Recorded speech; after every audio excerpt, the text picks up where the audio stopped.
Hello friends, in this video we are going to discuss how do you manage your orders, your invoices, your order statuses as well as your customer data from your order screen.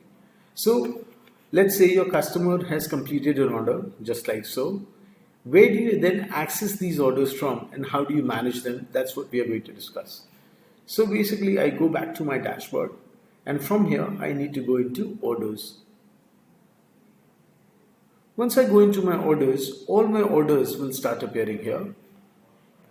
I can filter these orders from here as well. So let's say I want all these orders and payment types. I want all the COD orders to show up. I've got just one COD order. I can further filter and I'd say what are my paid orders? I can filter them from here.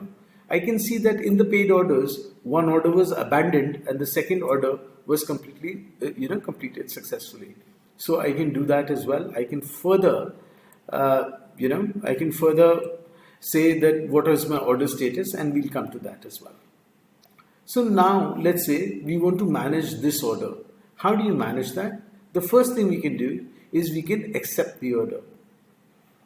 We can specify the time in which we can deliver the order. The order is accepted.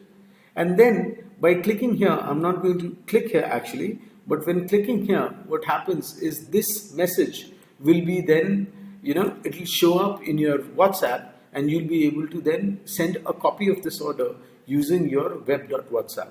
Obviously for that, you need a web.whatsapp login, which should already be there on your system. That's when you'll be able to share these details.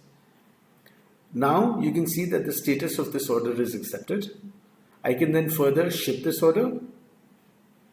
I can put in a tracking number and my order is shipped. Now this time again, I can share it using WhatsApp. Now the order is coming up as shipped. Then I can further mark it as delivered or returned. So let's say somebody returned it, rather than accepting the order, you can mark it as returned or you can mark it as delivered. Once you deliver the order, this delivery code is generated and you can share this with WhatsApp once again and your order has been marked delivered. Once it has been marked delivered, there is no further order status management that you can do using Shopivana. Now, in order to share the invoice of this order with your customer, you can actually click here and an invoice copy has been generated. I can further print this copy so that you can send it with the order, or if you want, you can actually share this on WhatsApp with your customer. What you can also do is send a copy of this order to your customer using this button. Then you can click on this button, send WhatsApp. You'll be able to do that. As well as if you want an order copy to be sent using your email, you can resend the order with a resent order email copy. So that's how you manage the orders of your customer from one place. Thank you.